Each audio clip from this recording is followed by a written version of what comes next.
欢迎来到巴巴娱乐呀频道，请订阅频道，所以大家不要错过当天最热门的新闻。我们今天的时事通讯包括以下内容：同样是诚意塑造的角色，为何网友只心疼李莲花，却遗忘了李香怡呢？在莲花楼里，诚意一人分饰两角，塑造了李香怡和李莲花这两个令人难忘的角色。然而，大家都只看到李莲花将心疼与怜惜都给了他，却仿佛遗忘了曾经那个鲜衣怒马的李香怡。可谁又能想到，李香怡的故事里藏着多少不为人知的辛酸与痛苦呢？李香怡少年成名，她心怀天下，总是想着要护佑世间的每一个人。她的身影常常在江湖的各个角落闪现，只要听闻哪里有不平之事，他便会毫不犹豫地挺身而出，哪怕前方荆棘满布，他也绝不退缩。他的心中装着正义与担当，那是他对这个江湖最炽热的爱。为了找回师兄的尸骨，他孤身一人闯入金渊盟。要知道，那时的他可是天下第一的高手啊，本应战无不胜。可命运却跟他开了一个残酷的玩笑。他被自己曾经视为兄弟的人下了必查之毒，那一刻，他的世界仿佛崩塌了。他像一只折翼的雄鹰，从江湖的巅峰跌入了冰冷的东海，生死未卜。历经千辛万苦，他终于捡回了一条命。拖着虚弱的身体，他跌跌撞撞地回到了四顾门。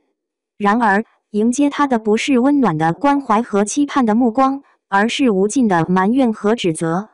大家都想解散他辛辛苦苦建立起来的四顾门，那个曾经承载着他梦想和希望的地方，在他眼前一点点崩塌。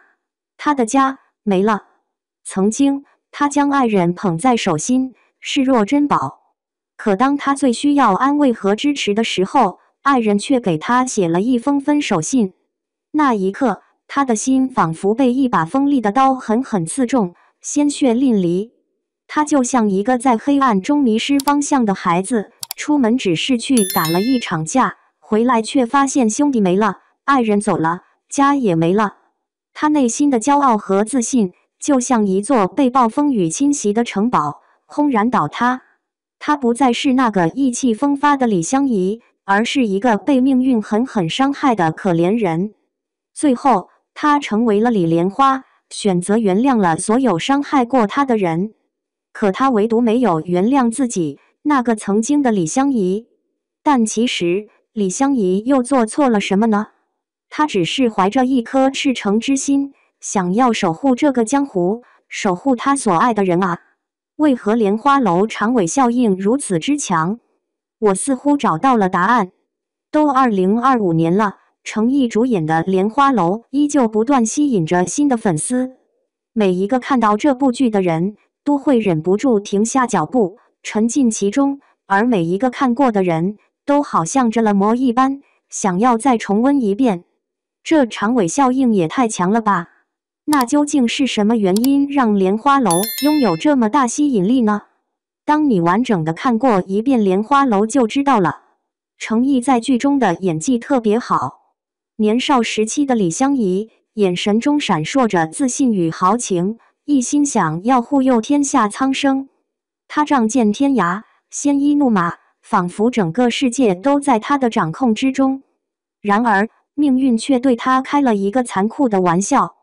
他被最亲近的人背叛，心爱的人也离他而去。每当想起李香怡曾经的意气风发，再对比他后来的遭遇，心疼之情便会涌上心头。李莲花，那个曾经的李香怡，只剩下10年的寿命，可他却将这有限的时光全部用在了寻找师兄尸骨的路上。然而，残酷的真相却如同一记重锤，将他的信念彻底击碎。原来，一切都是师兄精心策划的局，就连最疼爱他们的师傅也是死在师兄的手上。即便如此，李莲花在粉碎师兄的阴谋后，还是选择了留他一命。他自己已经命不久矣，却还动用仅剩的内力去救助那个曾经给他下必查之毒的人。为了保全方小宝一家人，他更是将唯一能救自己性命的忘川花送给了皇帝。李莲花到最后原谅了所有人，却唯独无法原谅自己。他明明有机会活下来，却毅然决然地放弃了。他害怕别人看到他毒发时的凄惨模样，于是选择一个人默默地离开。我已经记不清自己看了多少遍《莲花楼》，每次看到李莲花独自离去的背影，看到他在船上写下绝笔信的场景，泪水总是不由自主地夺眶而出。我的心仿佛被一只无形的手紧紧揪住，疼痛难忍。剧的结尾，所有人都在全世界疯狂地寻找李莲花的踪迹，却始终一无所获。而我们这些剧外的观众也私心希望他还活着，希望他能长命百岁。看完结局，我们总是忍不住从第一集开始重新观看，仿佛这样就能证明李莲花从未离开过。一遍又一遍地重温，我们沉浸在剧情中无法自拔，仿佛只要不停地看，李莲花就会一直在我们身边。这份对李莲花的意难平，让我开始关注起程毅这位演员。我试图在他身上找到李莲花的影子，想要从他的一言一行中捕捉到那份熟悉的感觉。然而，程毅每次拍完一部剧，都会将角色完整的交还给观众。虽然在他身上我看不到李莲花的影子，但正是因为李莲花这个角色，我深深地爱上了程毅。他们都是那么好，在我心中他们都是白月光一般的存在呀。为什么莲花楼让那么多人熬夜追剧？自从莲花楼上线后，身边的朋友和同事茶余饭后聊的再也不是最新八卦，而是昨晚第几集了。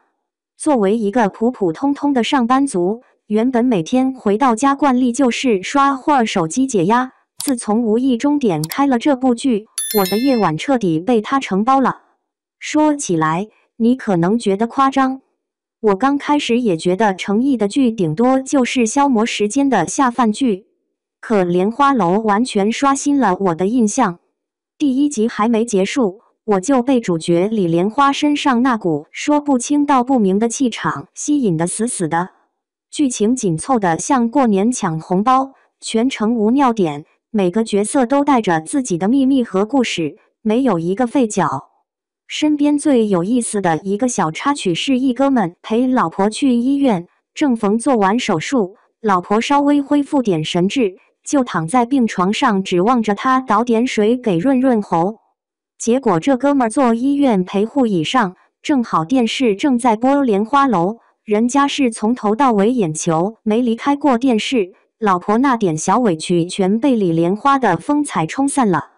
旁人看着都想乐，看来莲花楼治好了直男癌。微博、豆瓣上一群网友花式调侃嫂子别生气，让我帮你端水，他可能一会自己也口渴的走不动了。干脆一家人围着病床一起追剧，乐乐呵呵，康复得更快。还有人真心感慨，程毅这气质谁能扛得住？不小心沦陷太正常。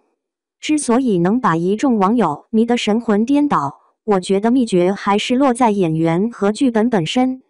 李莲花让人念念不忘的不是那张脸，而是一身温柔刀锋，一张口就有故事。